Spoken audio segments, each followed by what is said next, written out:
YouTube family, welcome to the show. YouTube friends, smash like and subscribe before we get the inside scoop from our very own Fabrizio Romano.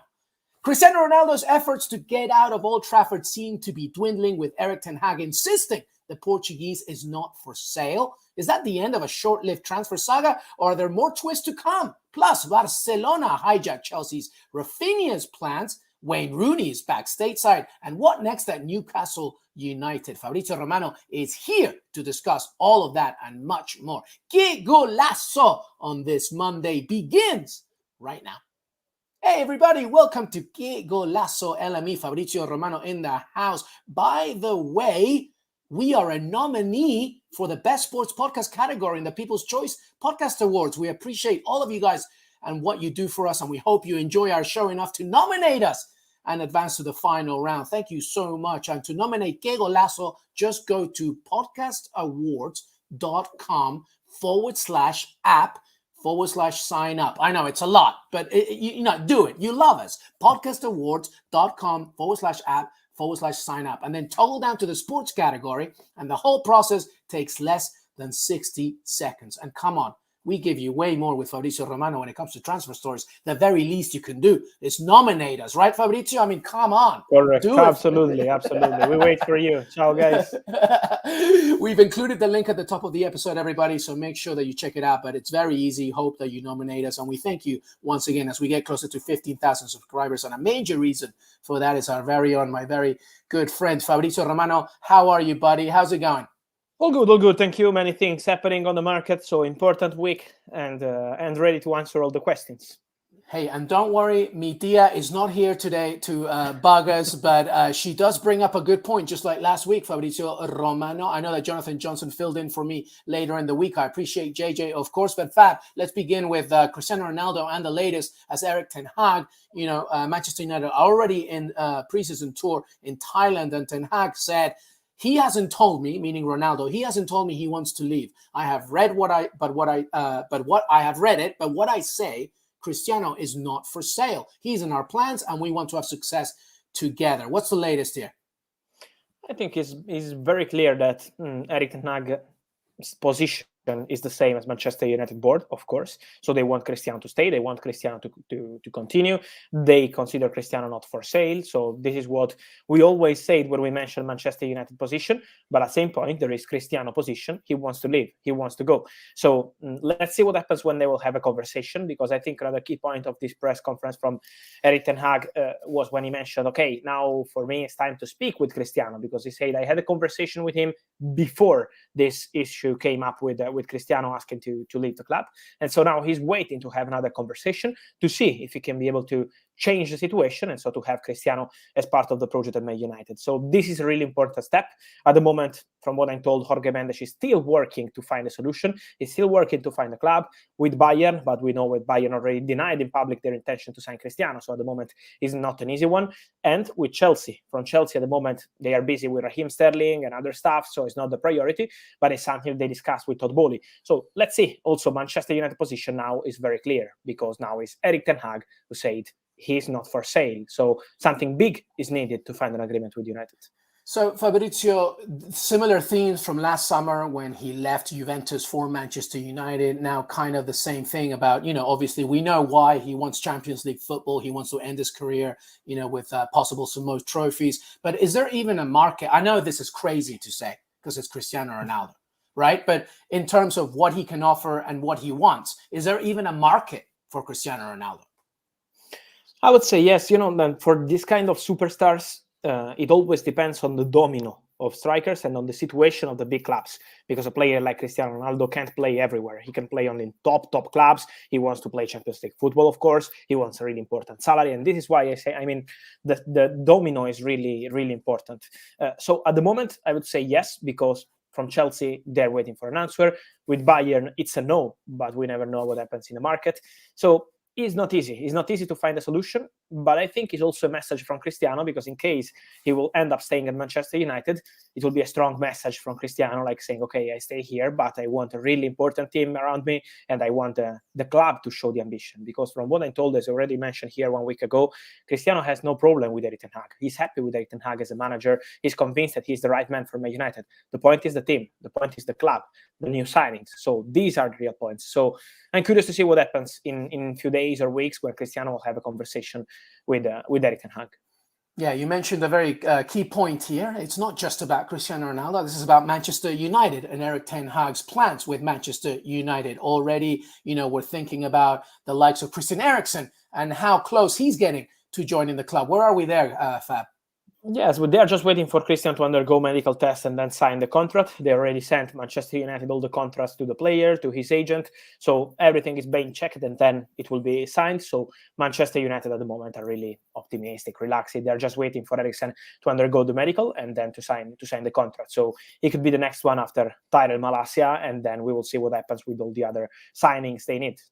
Yeah, well, let's talk about those two. Where are we there? Because according to reports right now, Lisandro Martinez is really demanding now that there's a conversation between Ajax and Manchester United. But Ajax, I believe, are upping their demands for the Argentinian center back / center midfielder. What's the latest there? Yes, they don't want to sell him. They don't want to sell him because they want to protect the new manager. They already lost many important players this summer. They know how big is the value of Lisandro today. Imagine maybe after the World Cup, it could be even bigger, maybe next summer. And so this is why at the moment Ajax's position is very clear. They don't want to sell him and they hope to be able to keep him. But it's also true that the player is pushing. He's pushing. He wants to join Premier League football. He wants to try this experience. He's really tempted by this opportunity with Manchester United.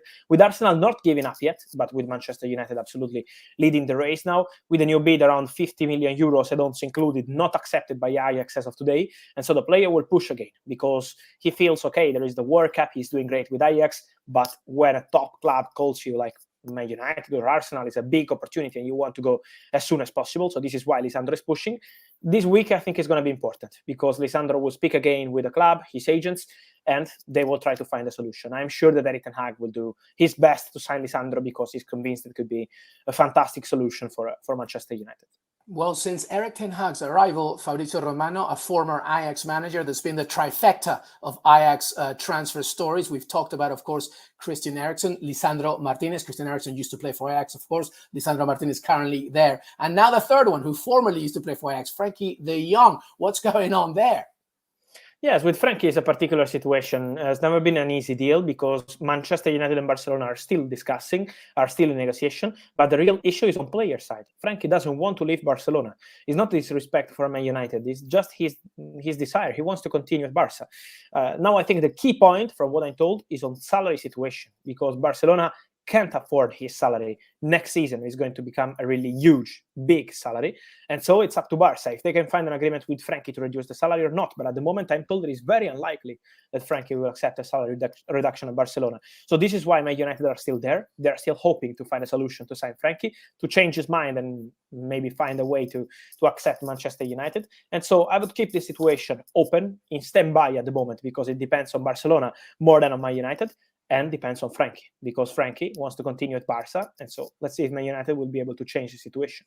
Let's see. I mean, Frenkie De Jong is reportedly owed around 17 million euros as well in some contract money, from Barcelona. Speaking of Barcelona, let's go there because apparently Raphinha obviously is demanding everything to make sure that this happens.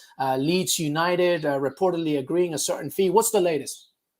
Yes, another crazy saga, let me say, a really crazy saga of this summer. This one has been one of the most crazy I've ever covered in my life because many things happen behind the scenes of this story.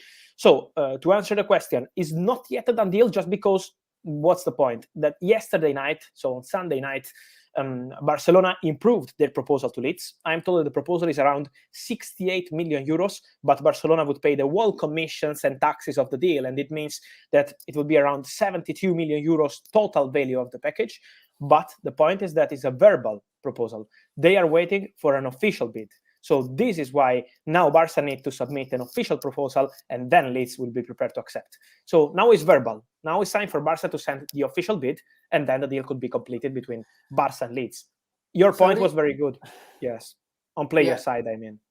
Yeah, because that's where I wanted to go here, Fabrizio. Like, I just, thank you, managing Barça, Raphinha and Dembele update. My question to Fab is similar to this. I'm just intrigued by how all this is being sorted out by Barcelona, because on one hand, they owe some money to Frenkie De Jong regarding his contract money. Dembele agreed an extension, I believe, and reduced his own wages. Obviously, financially, Joan Laporta has to figure a lot of things out. So how in the hell can they get 72 million? Does the Frenkie De Jong sale have a lot to do with that? Where are the assets, basically, what I'm asking, in order to get the Brazilian? I can tell you the truth. I don't know, but also people in football don't know. Agents of players don't know. So they don't know how they can manage it. But I still remember we were here in December, and we discussed about Ferran Torres, and many people said it will be impossible for Barca to sign Ferran Torres. They are in a terrible financial situation, and then they signed Ferran Torres from Man City.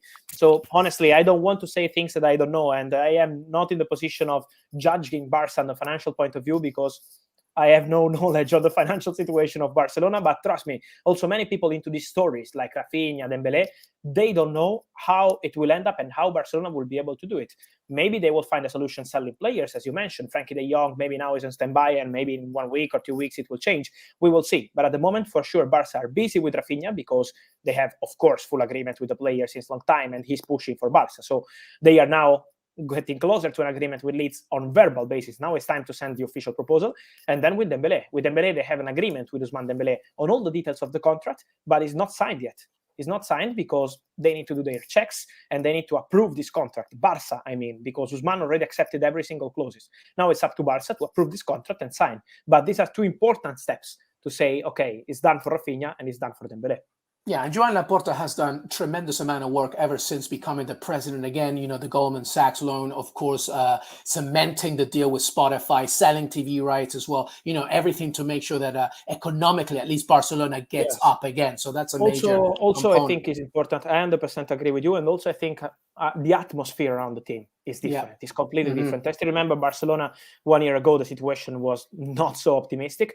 Now, Jordi Cruyff, Matteo Alemany are doing great work on player side, but also Xavi. Xavi is really involved in all these stories we're mentioning. Xavi wanted Dembele to continue. Xavi is pushing for Raphinha. Xavi is the man who is having conversation internally also to push for Lewandowski deal. That is something that Barca want to do. So the atmosphere around the club is completely different. Yeah, absolutely. Listen, everybody, here with the great Fabrizio Romano, we're going to take a break, but we will continue the Raphinha conversation, because obviously Chelsea is part of that as well, and we'll be talking about that. And of course, Raheem Sterling, how close he's getting. Wayne Rooney is back to DC, but on a different level, of course. A few questions to answer. We're going to talk about the 3 untapped gems. Players that we haven't talked about enough, that Fabrizio really believes, we should be talking about enough in terms of this transfer market, and some final thoughts. We'll be right back. Qué Golazo, Fabrizio Romano, LME. We'll be right back. When you're looking at a game that already doesn't have a lot of black women, and then you see Brianna Scurry, and you're just like, this is strange, but I'm liking it. And she's dominating. We're not turning back. Welcome back, everybody. Qué Golazo here on this Monday with Fabrizio Romano. Make sure to follow him on Twitter, Instagram, TikTok, of course, and Qué Golazo Pod on Twitter. By the way, if you're a fan of Qué Golazo Pod, we would really appreciate it if you just take 60 seconds to nominate us for the 2022 Podcast Awards. Check us out in the sports category. All the information you need is in the description on this show. All right, Fab, let's get to it. We talked about Raphinha, and we believe Barcelona kind of hijacked that deal from Chelsea. What's going on there regarding, I guess, the possibility, if things don't work out with Barcelona, can Chelsea still get in there? I would say yes. Chelsea are still there. They're still waiting till the end of this story with Barcelona. So till it will be signed with Barca, Chelsea will be there waiting and see what happens with this Raphinha story. Also because they have an agreement with Leeds. So it's on player side, the real point. But with Leeds, they have a full agreement since 2 weeks now. And other alternatives, we will see. But it's important to mention that Chelsea signed Raheem Sterling, because it's not a normal signing. It's a top signing for 47 million pounds. This is massive, Fabrizio. Sorry to interrupt, big one. but this is big. This is a player that really a few years ago, maybe a year and a half ago, was a contender for player in the world, like one of the best. It's huge. He had a fantastic Euros also last summer. So speaking about one of the best wingers in the game, and he's a huge one for Chelsea. It will be official soon after medical completed in London. And so they will do something. They're busy with the centre backs, at least 2 centre backs, maybe 3. It depends on the market. But Chelsea are on it. Don't worry. Sterling is a very good start. They needed some time because they changed everything. Let's remind that it was Marina Granovskaya 1 month ago. It was Peter Cech. And now it's Todd Bowley taking care of everything together with Thomas Tuchel. So it's a new structure. It's a new club. Now Chelsea, new owners, new board. The manager is taking care of everything on the technical point of view. So it will take some time, but Chelsea will be on it. Don't worry. So regarding that connection between Chelsea and Man City doing some business, specifically talking about Raheem Sterling, Nathan Ackley, how close is that on that going to Chelsea? There is an agreement between player and Chelsea because Ake has accepted all the personal terms with Chelsea. So it's going to be a 5-year deal in place between Chelsea and Ake. And now there is a negotiation between Chelsea and Man City because it was a separated deal, not together with Raheem Sterling, but 2 separated negotiations. And Man City, from what I'm told, they want almost the same fee they invested to sign Ake in summer 2020. It's around 42 million pounds. So I think around 40 million pounds, Chelsea could be able to complete this negotiation. We will see if they will find total agreement with Man City, but there are negotiations ongoing. All right, let's do a little bit of a pivot here. Oh, we got some questions actually about Arsenal because there's a little bit of an interest regarding the Brazilian Lucas Paqueta. Is there any truth to this? As you know, Mikel Arteta continues to build his squad. You know, Gabriel Jesus is already in. How about another Brazilian with Paqueta to Arsenal? Is there any truth in that link? Says Billy Ferraldi. At the moment, there is no bid from Arsenal. Also, his agents denied because at the moment there is still no bid from Arsenal for Lucas Paqueta. But at the same point, he's a player that I would watch till the end of the market because he dreams of Premier League football. His agents are working around Europe to find a solution because for the player, it could be an opportunity to leave Lyon for 65 million euros plus add-ons. And so let's see what happens with Paqueta till the end. At the moment, there is still no bid, but it's a name that I would follow till the end. For Arsenal, I think they have many quality players now because they also signed Fabio Vieira, who is a quality midfielder. They have, of course, Odegaard, Smith-Rowe, many kind of quality players. And so I'm not sure that this is the priority. Yeah, all right. Let's stick with the Premier League here before we talk about something else that happened stateside. But Fabrizio Romano, just before you came on, my friend, you made me very happy. Of course, as a certain Swedish defender is on his way to Aston Villa. Why don't we talk about that for a second?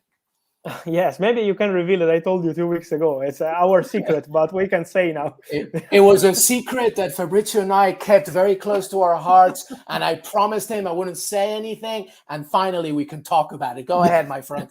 Yes, it's Ludwig Augustinsson, Sevilla left back, who is joining Aston Villa. He had his medical today morning. It's a loan deal with buy option for a total potential package in case Aston Villa will decide to trigger the buy option next summer for 4.5 million euros. So everything is in place with Sevilla, with the player. And so we're waiting for the official statement, but Augustinsson will be new Aston Villa player. I mean, it's a great backup for Lucas Dean, deepens our squad, of course. And I'm sure, Fabrizio, I mean, this is an educated guess, but Aston Villa is probably not done in the transfer market, at least no way before the beginning of the season. I agree with you. There will be many other things. We will see step by step. But also for Sevilla fans, let me say that they have now the replacement for Diego Carlos, who joined Aston Villa because it's Marcao. It's official today from Galatasaray. Very good centre-back. They were in negotiation since beginning of June for him. They're going to pay 15 million euros add-ons included. And so very good negotiation for Sevilla too. Yeah, Monchi always knows what he's doing, obviously. And Sevilla building up after releasing a very good centre-back. All right, Wayne Rooney. Back to DC United, my friend. Let me ask you something. Obviously, give me the details, but also why, with all due respect, obviously, I love MLS, but, he was managing Derby County. The Championship is a very good league. Was there no other interest in Europe? I'm beginning to take a guess here, Fabrizio, and pondering that maybe it was more personal for Wayne Rooney. He wanted to kind of, I guess, try something new in a different culture, in a different nation, and a city, of course, that he knows well. Yes, I agree with this point. I think it's very personal decision by Wayne Rooney and his family. He wanted to try something different also as kind of level. He did a good job with Derby County, but we know that the situation into the club is not easy. They also lost a top talent like Malcolm Ebioway, who joined Crystal Palace. And so he had a feeling that it was difficult to build something in short term with Derby County. And this is why he wanted to try something different. I think to go to MLS is also an opportunity for him to try something different, also on a tactic point of view, to try his ideas in a different country, a different kind of football. And so I'm curious to see how it will be, but good luck to Wayne Rooney, because he's an interesting one for MLS and for DC United. Absolutely. And let's not forget somebody like Patrick Vieira, who came to NYCFC, and then, he went back to Liga, and now he's managing in the Premier League. So maybe Wayne Rooney is taking a page from his book. All right. We do have a question for our loyal listener, Dan Kane. He can't make it to the live show. So Dan, sorry about that. But he says, Fab, will Sven Botman be Newcastle's biggest signing of the summer? And who are the top 3 most realistic forwards the Magpies could sign? So this is all Newcastle United. Botman is with Newcastle. What a great centre back, of course. Are Newcastle done? Of course, they can't just rely on Chris Wood. No. They are not done. Then, of course, I can't say if it's going to be the biggest, because it's a fantastic signing, Sven Botman. And as I already told you here, it was weeks ago, I think they're doing a very good job in the strategy they have for the transfer market, a very good job in how they are investing the big money they have, because we saw many times in football clubs with big money, the budget, and then spending money on players that were not for the future. Sven Botman is for the future, and they want to do the same with many negotiations they are discussing now. So let me say that they will go for a striker. This is the plan. Then we will see if Botman will be the biggest signing or not. It depends on the opportunities. It depends on the market. But for example, they want a young striker, and a striker who can be also for the future, a striker who can be the face of the project. And so also meaning a young talent, not just a player at the end of his career. I want to give an example. A player like Armando Broja is super appreciated by Newcastle, not just by Newcastle, because the whole Premier League is tracking him. So West Ham, with David Moyes, big fan. Of course, Everton also exploring this possibility. But Newcastle also had some contact, and I see them signing a striker this summer. All right. Well, listen, you brought up something very interesting. Somebody like Broja, of course, and other players. I mean, I was thinking of Jonathan David as well. Players that maybe making some moves. But let's talk about 3 untapped gems that really should be spoken about a little bit more this summer as we look ahead to the new season. Not your big stars, not your Raheem Sterlings, not even your Cristiano Ronaldos, but players that you say, listen, everybody, this kid just made a very good move, and we should be keeping our eyes on it. Okay, yes, I have some names of players that could be good opportunities, in my opinion, on the market also in the coming weeks. You mentioned Jonathan David, and I give you a secret. He was in my list, because I think it's crazy that Jonathan David is not making his move. It's because me and you think like this, Fab. Yes, we're exactly he's in the my same list. wavelength. He's one of the 3 names, but I will replace him, as you already mentioned him. And I was thinking of another name I had just before entering here in our live, and this is Sergio Reguilón, because he's not in the South Korean tour for Tottenham. It's clear that Antonio Conte is trusting Perisic and Sessegnon as left backs for this season. And I think Reguilón is a very good player, a very, very good player. No one is speaking about this possibility, but I'm sure that he will be a big name on the market in the coming weeks. And so Reguilón could be a very good opportunity to watch for many clubs in the coming weeks. Then I wanted to mention Kim Min-jae, centre back from Fenerbahce, with a release clause 20 million euros, because there are many clubs interested in this boy, and now seems to be pretty quiet. But I'm sure that in the coming days it will change, because Kim is a very good centre back and could be one of the opportunities on the market, in a market where many clubs are looking for centre backs. And then you know that I love South American football, and there is a player, a talent that I really, really love. And I'm sure that in European football, he can become important in the coming years. Let's see if he will move to Europe this summer or not. But it's called Mateus França from Flamengo. I'm told that this boy is really, really special. I saw something, and I think it could be an opportunity on the market this summer. Let's see what happens. But Mateus França, remember the name.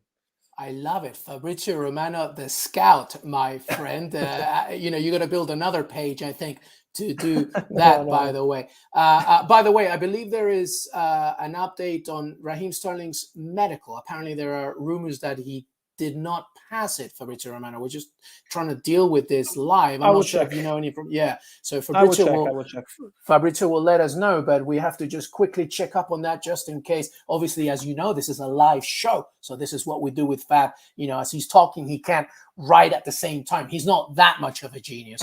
All right, but Fab, listen. Before we say goodbye to you, my friend, any final thoughts? Anything else that we haven't talked about yet?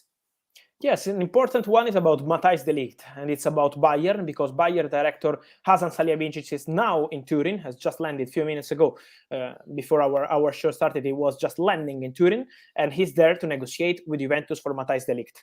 Bayern already discussed the personal terms with de Ligt. Also, Chelsea are still in the race. Juventus are waiting for official bids from Bayern and Chelsea, but now Bayern in Turin. Salihamidzic is doing serious for Matthijs de Ligt, and so let's see what happens today with an opening bid expected from Bayern, but they want him, and de Ligt could be one of the big names to start this big domino of center backs. I mean, Bayern Munich is not messing around if they try and get somebody like Matthijs de Ligt. Absolutely. And we're not messing around when we got Fab Romano in the house. Don't forget to follow him on Twitter, TikTok, Instagram. Of course, Fab, always a pleasure, my friend. I'm sure you'll keep us updated on the Raheem Sterling situation, Chelsea, Raphinha, Cristiano Ronaldo, and much more. Thanks so much. Grazie, Fab. Thank you. Thank you as always. It's always a pleasure. See you soon on Qué Golazo. And thank you to all the guys for sending your questions. Thank you. Thank you so much, everybody. Make sure to follow Fabrizio and Qué Golazo Pod on Twitter. I'm LM Echegaray, of course, and we got plenty more content to come this week. Fab will return as well. You know, we do 2 doses, of course, of Fab in the week. We do World Cup content, and we're getting closer, everybody, to the beginning of European seasons. That's ridiculous. It's under a month now, of course, and we got so much more to give. Fab Romano, LME, Qué Golazo. Don't forget to nominate us for the best podcast and, of course, People's Award. We will see you next time. Till then, have a great beginning to your week. Bye-bye.